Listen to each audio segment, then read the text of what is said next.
to another edition of the Daily Deuce. I'm Gary Graves from just outside lovely Louisville, Kentucky. It's cold and about to snow here, and I guess it's probably heading your way, John Webster, my longtime friend and esteemed colleague. How you doing? Hey man, I'm doing great, man. Hey, look, it's been a minute. Happy New Year to you, Gary. I know it's late. Happy New Year. Happy New Year Yeah. to you too, John Pitt. Happy New Year, guys. Great to see you. Love the jersey, man. Is hey, that why he hey, jumped up just to show that off? Can we, yeah, Well, in can we fact, let me. show I the, didn't even see what number it was. yeah, can we Let's see the see. jersey, John? There we go. Oh, the door There we set. go. Okay, okay. look, All look, right. look. I'm gonna tell you something. I'm not a Cowboy fan. Y'all know I love wearing jerseys, but if I'm gonna wear a jersey, I'm gonna wear one of the best. Tony Dorsett, simply one of the best. Not just Mhm. Cowboy, simply one of the best running backs ever. No doubt. No argument here. No argument here. Man, we Although got I a lot to know, talk about today, Gary. I'm fired up, man. We all right, got a let's lot. First show of the year, and look what we're gonna be talking about, man. Let's roll.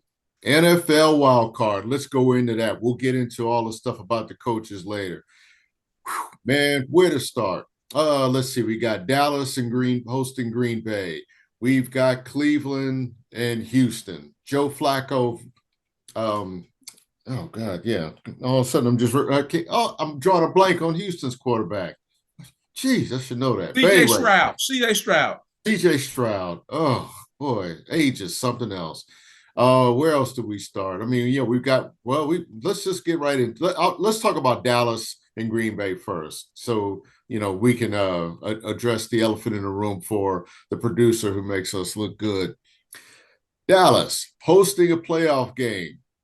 Can't remember the last time they won a playoff game. It's probably been what, maybe about 5 or 6 years. I think somebody said 10 years, but I got to double check that. Was Playing it the Green Bay. turn of the century? What's that? Was it the turn of the century? The last time they won a playoff game? I don't think it was that bad, because I think they did get to at least one NFC championship. Look, you try to get some horns drawn on you by our producer, man. don't poke that bear. Don't poke that bear. But I think that this, look, for Dallas, all the talk. I'm not even going to talk about the division, but I think this is Dallas's window. It's still open for them, but if there was ever a put up or shut up game, this is it for the Cowboys.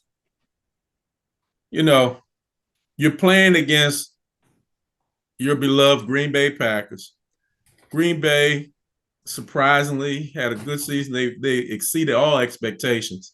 They are Amen. the youngest team in the NFL. I think this game is going to be closer than we anticipate.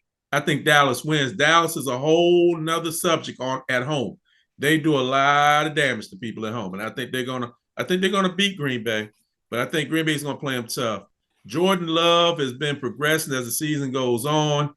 I really have always liked Matt LaFleur, but you go to the Cowboys side, that offense, man, you're looking at CD Lamb, you're looking at Dak Prescott, you're looking at Pollard in the backfield.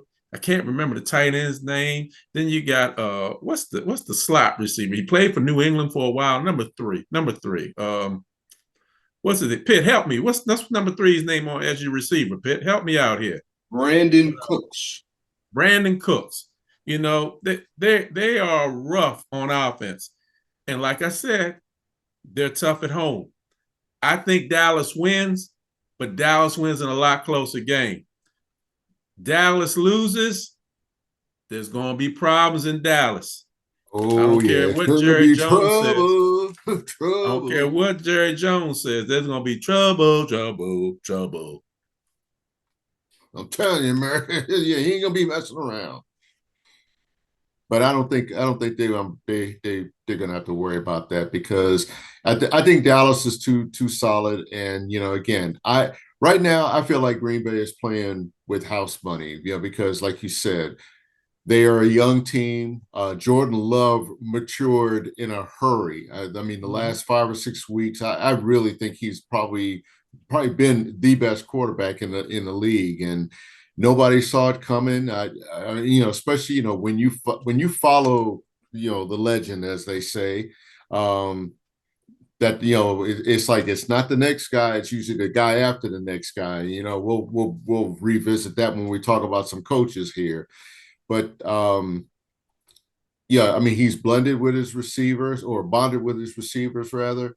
I think they have enough of a complementary running game, but that defense, and this is why I feel like, we were talking before we went on air about, I mean, John Pitt felt like it was going to be 42-17. I felt like it was going to be 42-21, but it will be decided later as opposed to, say, just a runaway. Dallas is very capable of scoring points in bunches. I mean, like what they did to Philadelphia just reminds me of that scene from Coming to America. Damn shame what they did to that dog. That's I mean, they have that potential, but I'm a little afraid of Dallas right now, and especially from a betting standpoint, that they're going to make it. They're going to allow Green Bay to hang around long enough to make it interesting, and then pull away and cover. I think the game's going to be close all the way through. I don't see 42-21. I don't see 42-17. I think Green Bay plays them tough until the end. Dallas is sitting and looking at possibly 2 games at home. They're going to win. I really think they will. They're looking at another Yeah, we game at settled home. that. And Yeah. I would not be surprised. I would not be surprised if Dallas is able to get the NFC championship game at home. Uh, that depends on if the division winners lose. Are you calling that one right now? Oh, I'm sorry. The other division winners lose. Are you calling that against San Francisco right now? Not calling it. I'm just saying surprise. Next week, I may say more. Okay. All right. Well, let's just go down the list. Tomorrow, we've got Browns at Texans. Comeback Joe Flacco versus CJ Stroud. Young versus old. My heart says Joe Flacco because of what he did with the Ravens, but my brain says CJ Stroud for what he's done with the Texans. I mean, you want to talk about a turnaround, and really, you can chalk it up to the Miko Ryans, but really the credit starts, the most important position. And CJ Stroud has been better than anybody could have expected. And if you expected him to be a playoff quarterback at the beginning of the season, you're lying. You enjoy it now, but don't tell me you saw this coming. In either case, you're talking about what they're Cleveland using their third or fourth or eighth quarterback, and I can't remember where Joe Flacco was maybe about 4 weeks ago. I think he might have been sitting at home watching a game, when he gets a call, and here he is, and he's got this team rallied behind him. But Stroud, I think it goes to Stroud and the Texans. They're playing at home. They're a confident bunch. They're a dangerous bunch. Well, I'll say this. Excuse me for the call. I think Houston Texans are tough. Don't go against Dollar Joe. Joe Flacco always finds a way in the playoffs. And man, wouldn't it be something? Deshaun Watson could lose his starting job to a man who was just sitting on a plane going somewhere else about 6 weeks ago. So ain't that hilarious? Or I'm telling you, Gary, not taking anything away from the Houston Texans. Cleveland's defense is unbelievable. Myles Garrett and that crew, they are tough. Yeah. And I'm telling you, Joe Flacco at the playoff time. Now, I've always been a believer in Flacco. I mean, let's just go back 10 years to when they won the Super Bowl with Flacco under center. And, to me, that was his crowning moment. They said, well, he's not flashy or whatever. Well, maybe not, but he rolled up the numbers. And the older he has gotten, and a lot of it, John, depends on which system you're in. I think he has found a good landing place there. I don't think they've really simplified the game. I think he has learned how to adjust to the game plan and become, a better as a game manager. And that really matters when you get to this point in the season. How many Super Bowls have been won by game managers as opposed to, say, star quarterbacks? I think about Trent Dilfer with the Ravens. Game manager, of course, he had a good defense, given him field position and such, but still, he worked with what he was given. I think that's what Joe Flacco is. Although Joe Flacco is still showing, he's got something in the tank. And I'm talking about throwing the ball. I'm talking about distributing the ball, and just making good reads. He just had to get in the right system because the New York Jets sure weren't it. Hey, man, I'm just happy for Flacco. He's got an opportunity. He's doing a good job. Don't be surprised that the Browns beat the Texans. That's all Yeah. I'll say. Yeah. Well, I think the most intriguing game of the weekend will be the Dolphins at Kansas City Chiefs, the defending Super Bowl champions, going against I'm going to say, upstart Dolphins. Um, I don't, well, okay. Let's just get this one off the plate right now, because the Chiefs will win that game if for no other reason. It's going to be seriously cold there. And I can't see the Dolphins, a warm weather team, going into Kansas City, a loud place. And they said that by the end of the game, the forecast calls for temperatures at possibly as low as -8. That's a hard environment to go into. I know, yeah, everybody says, well, yeah, they'll have more. No, when you come from Miami and go into an environment like that, it's tough. And I was going to say that we don't know how good the Dolphins are right now because, they've been kind of up and down, even especially within their own division.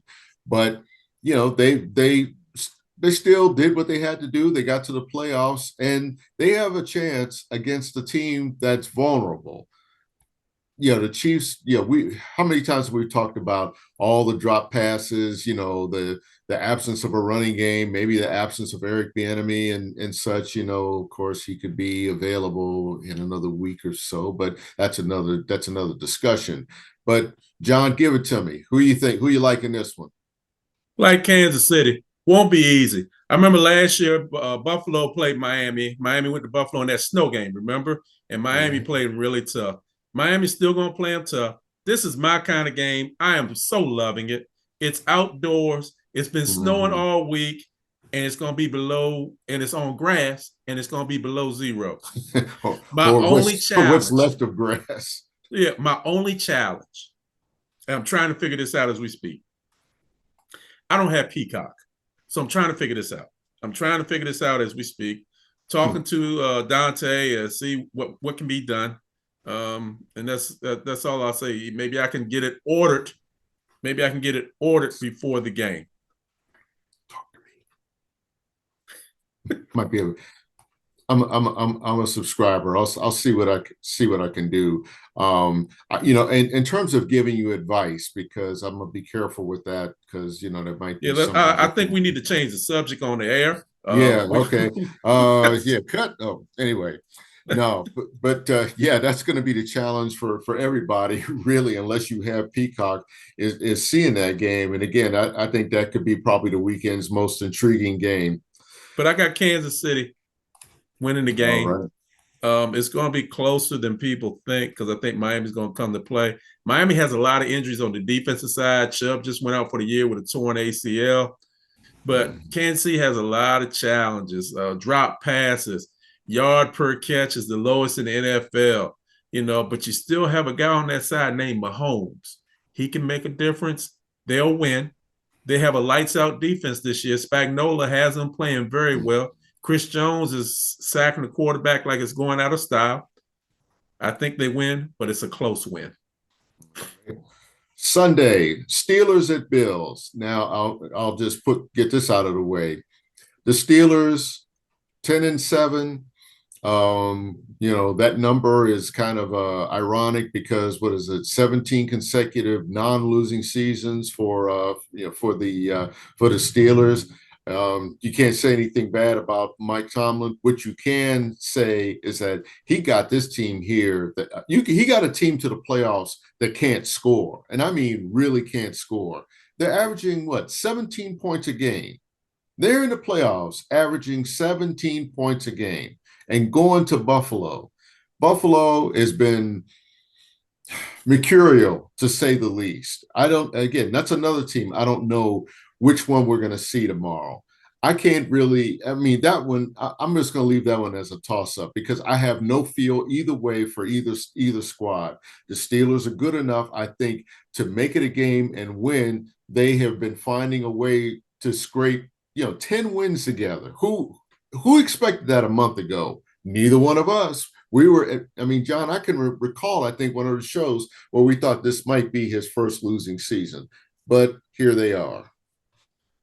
Hey, Mike Tomlin, hats off to him. Did an outstanding job. You're going into a game with a 10-7 record, and your quarterback is Mason Rudolph, and you find a way to win each week. I mean, and I don't say it trying to knock Mason Rudolph. I know, and I'm trying to contain I mean, the my laughter, the I couldn't irony. even. There's no way that I could do even a quarter of what he does. But it's going to be Mhm. rough. It's going to be a game I'm going to enjoy. But I think Buffalo wins. Buffalo has really been playing some of the best ball of anybody in the AFC right now. I think Buffalo wins. Yeah, yeah. I mean, like I said, I'm leaning toward Buffalo, but again, it's like I just don't feel confident enough either way, especially the Bills because they've just been again, so up and down. All right, let's see. We've got oh yeah, LA Rams at the Detroit Lions on Sunday. Another intriguing matchup, not as intriguing as Dolphins Chiefs, but you've got Matthew Stafford with the Rams going against his former team on his former home field against Jared Goff, who played for the Rams. That I mean, you talk about a storyline there. There you have it. But at the same time, while it favors the Lions, who are in the playoffs for what first time in 30 years or something like that. At the same time, John, you're facing a Rams team. They're facing a Rams team that's playing pretty good ball right now. I don't know if they're Super Bowl capable, but they've again, they're a team that a month ago, John, we didn't think they would be in the playoffs. We thought they'd be on the outside looking in. And remember, we thought three teams were going to come out of the NFC East, possibly four. Of course, that blew up in our faces. But the Rams are playing pretty good ball right now. And I don't want to call them the most dangerous team in the playoffs at this moment, but they're building towards something. The Lions, I think, this is new territory for them, and I'm not sure how they're going to respond. I think, they might be a team that's just happy to be here right now. Lions are a good team. Um, Dan Campbell's done a great job with them. Rams have been unbelievable. Sean McVay has done an absolutely magnificent job with them. Gary, I'm going against the grain. I'm taking the Rams here. Rams will beat the Detroit Lions. I'm a little bit sad about that, and I can tell you later why I'll be sad about that when we talk about coaching changes. But go ahead. Okay. I think I know where this one's going. I'm going to go with the Lions because I do think, they have confidence. I still think they're ticked off about what happened in Dallas a couple of weeks ago. And again, I think they have something to prove. I think Jared Goff has something to prove because he got to a Super Bowl, but he didn't get the ring. He didn't get the chip like Matthew Stafford did. I think that puts a chip on his shoulder to try to lead his team there. The key for him is don't do too much. I don't want to say game manager, but kind of stay in your lane. Detroit can't they can't get too caught up in the moment. They just have to do what got them 12 wins, and I think they'll be fine. It's going to be a close game. I'm picking them by a field goal, and I'm going to say probably 24-21 on that one. All right. Finally, Monday night, the Eagles at the Buccaneers, another team that, how in the world did they get in the playoffs? The reason why I take a deep breath is because I don't know what kind of Eagles team. I can't define the Eagles right now. They're listing like a ship taking on water. and I don't have much confidence in them. I think that they have the potential to find it, but they have struggled to put together their best game all season, and they still haven't found it. I think they're banged up. In fact, I know they're banged up. They're bunch of guys that if they're not, if they haven't mispracticed this week, they were listed as questionable on the initial injury report, and I just think the way that they play down the stretch, they're playing like a team that's just really hurt on both sides of the ball, including Jalen Hurts. Philadelphia, go back 5, 6, 7 weeks ago. I said that schedule, that gauntlet they ran, is going to have an impact on them. And it did. I've always said it. I'm not saying they should not play those teams. That's not my point. But to put a schedule together and have them play them teams like that, and you got injuries now, you got defenses banged up. Jalen Hurts has a hurt finger. Yeah, it comes with the territory. But they are a hurt team. That you have a bit of dissension, from what I'm understanding, within the team. And I'm going to say two things. I'm going with Tampa Bay Monday night. Yeah, I like them too because first of Baker thing I'll Mayfield. say, the first thing I'll say, if Tampa Bay wins, and we'll talk about it more when we come to the say about coaching changes, you got a problem in Philadelphia. Now, here's the second thing I'll say. If Philadelphia wins this game, excuse me, their next opponent will be the San Francisco 49ers at San Francisco if Philadelphia wins. If Philadelphia wins, tune in to me next week. I may say Philadelphia may be San Francisco next week, but tune in and we'll see what I'll say. Yeah.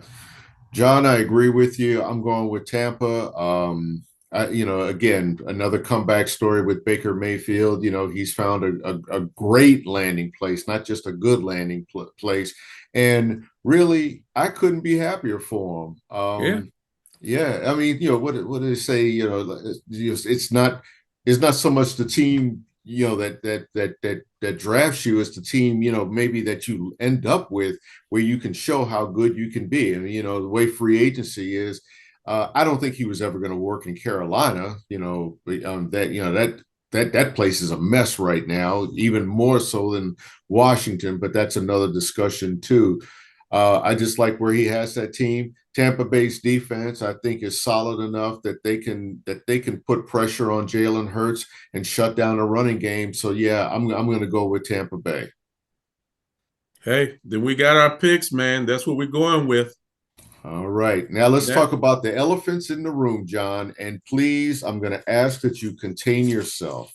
Okay. Let's see. If Philadelphia loses, you believe there'll be a coaching change, and your choice of successor will be. Are we saying that today, Gary? Bill Belichick. Okay. All right. And here's my reason. And that one surprises me because, I mean, he's barely unpacked his office in New England after retiring yesterday. Are you surprised by that? Speaking of another one of your favorite teams, are you surprised by that or not? More sad than surprised. It's the end of a dynasty, because now Belichick is gone. Brady's already been gone. And I don't see that being repeated. Gerard Mayo, who got the job today, I think he'll do a good job. But here's the thing I learned a long time ago. When you replace a legend, you don't want to be the one to replace the legend. You want to be the one to replace the person who replaced the legend. Yeah, unless you're in Pittsburgh. Yeah, and people can say what they want about Belichick. 3 of the last 4 years, he was losing season, wasn't good at picking personnel, whatever you want to say. the man still, you take the whole picture, the whole 24 years, 6 Super Bowl championships, 9 Super Bowl visits, 17 consecutive years of winning the AFC East. That's still a legend that you got to replace. Yeah. And again, you would rather be the person replacing the person who replaced the legend.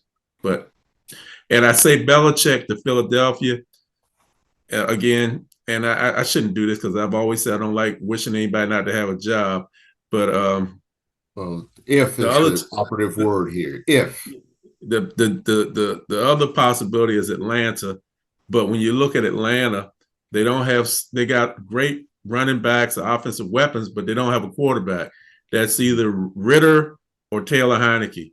And you look at Philadelphia, Jalen Hurts is there. You got Devontae Smith and AJ Brown at wide receiver. You got Matt Patricia running the defense, who's the defensive coordinator on his last Super Bowl. And then you bring in Josh McDaniels to run your offense. You get the whole gang back together. So, but that's one. Go ahead, hit me with another one, Gary. Okay. Let's see. Well, the other coaching change, or excuse me, other coaching decision. Pete Carroll stepped down in Seattle. I'm not real surprised at that one because again, another team where you saw the decline, and even though they got to the playoffs with Geno Smith, they haven't won a playoff game pretty much since Russell Wilson left, if I believe, and of course, I think the football gods never shined upon them after that failed, goal line call in the Super Bowl against New England. I will always believe that was one that just changed their trajectory forever because it just went so against the grain. Pete Carroll, a wonderful record. He's moving into the front office, but that's a team that's really gonna. I don't know if he's necessarily a legend that's going to be, that has to be followed. But when you win a Super Bowl, when you have the kind of success that he did, it is a big void to fill. I don't know who you get, and well, I'm just going to say, wait and see. But don't be surprised if Seattle kind of, takes another dip as they transition to a new regime. Oh I'll man, throw something. I'll throw something out at you on that one, Gary. And I didn't mean to cut you off. I'm sorry. I'll throw something out at you. Cowboys fall short. If they do, Mike McCarthy to the Seattle Seahawks. I could see that. But John, the question is, who lands in Washington? I mean, do you think I was waiting for you to ask me that. I was waiting for that. Oh, yeah. Well, like I said, I'm going from the good teams down to the bad teams now. That's fine. I'm telling you right now, anybody that knows me knows who I'm campaigning for. The one, the only, Coach Khaki. Coach Khaki, Jim Harbaugh. Today, the Commanders signed Adam Peters as head of football operations. Used to be 49ers. In San Francisco, 49ers. Mm-hmm. There's a tie because he's familiar with Harbaugh. Also, the Commanders signed Bob Meyer as part of the research team, investigative team to see what they want to do. They also have Rick Spielman, used to be the Minnesota Vikings old GM. Mm-hmm. Myers has a relationship with Harbaugh. So I'm still looking at Harbaugh. I would love to see him here. I hope it's going that way. Now, let me go back to what I said on your picks with Detroit Lions, and I may make an adjustment. Mm-hmm. This is what I'm going to say. The people have a great interest in Ben Johnson and Aaron Glenn. They both are doing a phenomenal job as coordinators with the Detroit Lions. Mm-hmm. But if the Lions continue to win, you can't interview them. Am I correct? That's right. No, you can't. I need them. I need them. I'm thinking great change my pick. I need the Lions to keep winning. Because if they keep winning, you can't interview them. And Harbaugh, excuse me. We just need to look, I will also say this. And it goes to a question somebody sent to us this week, Gary. from Ed Mm-hmm. from Gaithersburg, Maryland. He asked the question of, should Eric Bieniemy be considered for the head coaching position, and did he get a fair shake with the Commanders? This is what I'll say about that. Yes, he should be considered. I definitely think he should be considered. But I don't think he is the answer for the Commanders. I know that I've heard rumors he was being looked at by Chicago Bears, but the Bears look like they're going to keep Eberflus. I think Eric Bieniemy did a good job this year, but it wasn't a great job. I think what Eric Bieniemy didn't do all the way is realize the tools that he had. He didn't have Patrick Mahomes and Tyreek Hill and Travis Kelce. He had Sam Howell, Terry McLaurin, and Logan Thomas.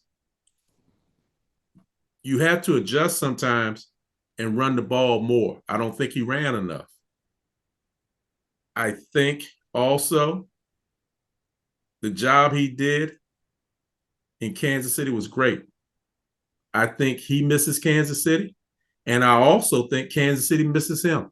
That's what I was gonna say. Yep. I think they both miss each other.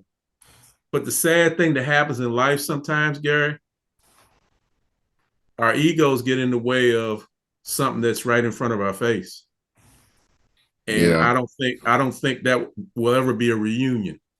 But man, if it did, I think it would be great for both of them. And let me say it again. Eric Bieniemy didn't do a bad job.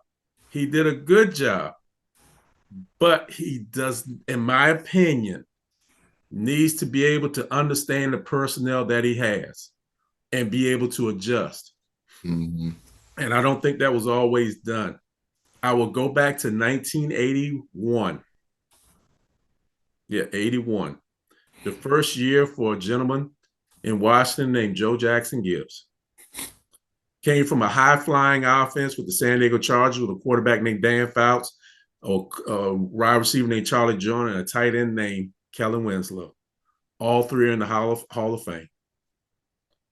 First 5 games, he was throwing it all over the field. They were number 1 in passing yards, number 1 in offense. But they were also last in NFC East. They were 0-5. He switched the offense. He came up with what's called an H-back, and they started running the ball 35, 40 times a game. They had a guy that became famous named John Riggins. I'm bored, I'm broke, and I'm back. And the rest is history. Yep. My point, you have to adjust to what you have. The Commanders have a running back, Brian Robinson, who is unbelievable. Give him the ball 25 times a game. If you give him the ball 25 times a game, you can't tee off on Sam Howell. He has better protection because you don't know what he's going to do. You roll him out the pocket, and you have more success. But that's just my point, Gary. Like I said, Eric Bieniemy deserves a chance, but the right opportunity is not here with the Commanders. Yeah. In closing on that one, I'm just going to say he had all the tools. He missed a lot of opportunities with what you said about the running backs. With where they went with the ball, I mean, McLaurin, I mean, how do you just not use him, in key junctures of the game, which I've seen. I just don't understand that. And I don't think, I think his vision was just so narrow, maybe on quarterback, that he didn't see really the rest of the offense. And I don't want to call him a quarterback whisperer or anything else like that, because what he got out of Hal and then what he got out of Jacoby Brissett, I think is impressive. But Eric, there's a lot of other guys on offense that you can go to. You didn't develop the offensive line either. You could have done that. I mean, guys were just sitting there just saying, like, why don't we run the ball? Why don't we run the ball? So that's I'm talking about offensive line guys, and I'll just leave it at that. John, Gary, quickly. the scary thing is the line that he had, their strength was running. Mm-hmm. Yeah, Their they didn't strength run the was ball. running. and Yeah, they didn't run enough. They yeah. just didn't. Yeah, that's where the infighting and backbiting or whatever, if you want to call it, it really started with the line. It's like, I mean, they were just hungry to do it. They knew they could dominate even Dallas's line, if that was a priority. But John, quickly, on the college level, Nick Saban, I mean, what a week. Nick Saban steps down as Alabama coach, retires um, after 17 seasons. Let's see, six NCAA championships, six national championships with Alabama, seven overall with LSU. Is he the GOAT? And that's a big one, considering the school that he was at had another GOAT named Bear Bryant. I think I would say he's one of the best. I would put him up there on Mount Rushmore. I can't say he is the best because there is one Bear Oh Bryant, boy, here we go. and there is another one Oh, here we in go. South Bend, Indiana, by the name of Newt Rockney and Frank Leahy. So he wouldn't be the best by himself. He would be up there with some of the greatest. Two of Okay. the greatest were in South Bend. Yeah. Okay. You wish I'm you going to hadn't even say, said that. I know. yeah, no, no, John. I'm just going to say fair enough because again, it's hard to I always feel like it's hard to compare eras, and you can Yep. make a case for Parsegian and Leahy, as great coaches. But I feel like in the era where not just the transfer portal, not just NIL, but I feel like just the way expanded rosters and things like that. Because remember, Bear Bryant won under the what is it, the single platoon system, Right. um, and that was a whole different game. And it's like I heard a discussion this morning, in fact, a basketball discussion about whether some college teams could beat some of the pro teams from the 1950s just because of the style of that game, and how the NBA was. And I was like, well, I don't know if you could put college guys against pro guys even back then, but it was kind of a more sedentary game compared to how it is now. But with football, what Nick Saban was able to do at two schools, but particularly at Alabama, with all of these things, and especially in the last 4 or 5 years, to mine one more championship, to mine at least, I want to say in the age, okay, so he got to the playoffs in the NIL era, which is like a year and a half old. Looked like he could probably win another championship this year. I think that's impressive. I'm gonna say he's the greatest coach of the modern era. He is the GOAT of the modern era, and I uh, think I think and that's and yeah, very he's on Mount Rushmore. I will go ahead and say it, and that's including guys like Bud Wilkinson. Let's see, I'm trying to think of who else we could throw up there. I mean, like at an Army whose name escapes me. Great coaches, but I think your Mount Rushmore, includes Bryant, Saban, Leahy, Parsegian. I mean that's really fair. That's really fair. Yeah, I yeah. mean, again, like you said, Garrett, you have so many great coaches back in that previous era. John McKay, Oh uh, yeah, Barry Switzer, Chuck Fairbanks, Tom Osborne, Devaney, from Nebraska. It's so many. Urban Meyer was a great college coach. Ohio State and Florida, Bowling Green, did it all over the place. You yeah. know, And let's see where Urban Meyer lands. With some of these college openings, maybe like Washington. Now that they've that Alabama apparently has plucked that coach to succeed Saban. yeah. Congratulations to Coach DeBoer. He got the job at Alabama. Now you have an opening at Washington. So we'll see what's going to happen. Also, another congratulations before we forget Michigan winning the national championship. Coach Kaki bringing it back to Ann Arbor. Hail to the victors valiant. John, they won that game. They won that game in a way that I thought they would. I mean, it was smash mouth football really on Michigan's part. Um, I just think they found a way to wear them down. Ironically, it took the quarterback, using his feet to kind of get them out of that mid-game lull that they were in that made the game close.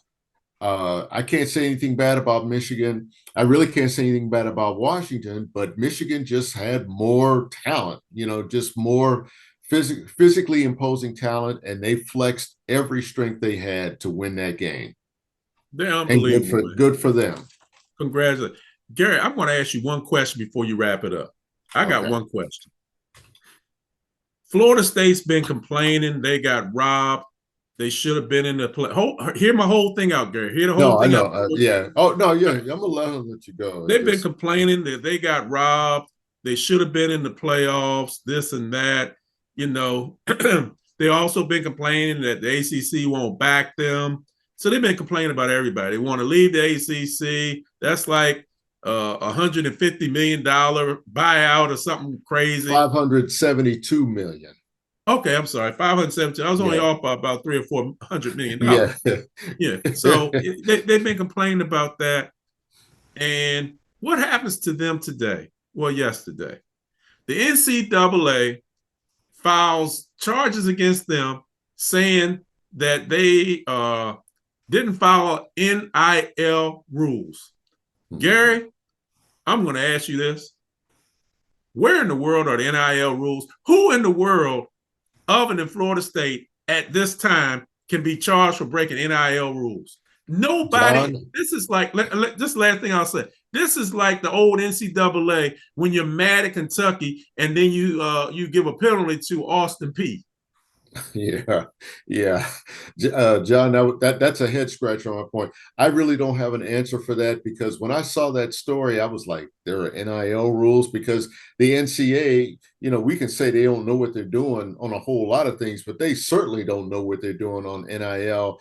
And that's one that I'll have to go back and really read that story or read a few stories on that just to understand what in the world could they have found to suspend a coach and charge them with violations? Because as far as I can tell, there are no NIL rules on the books. I think again, it's one of those ones they just make it up as they go along. Well, in this case, they're making it up as they go along. They're kind of like Congress on that one.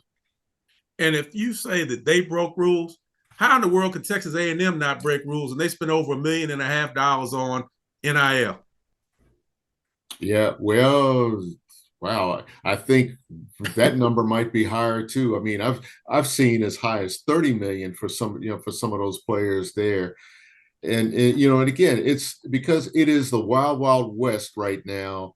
And nobody knows what to do. I mean, I don't even know how you can legislate against that other than say from a tax standpoint.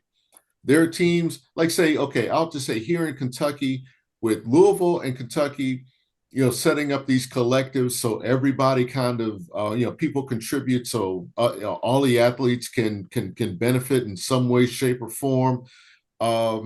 Which seems fair. But again, if you've got star players or something like that that are going to get the kind of endorsement deals that that put like say 7 figures in their pockets or something like that, let's see some rules. Let's see some kind of limits on that. I don't even say limits. I'm gonna say let's see some guidelines so some teams, like you said, the Texas A&Ms or the Texases of the world don't have an unfair advantage. I don't even know if you can do that, John. I don't even know how you can balance the playing field, and I guess I'll just leave it at that.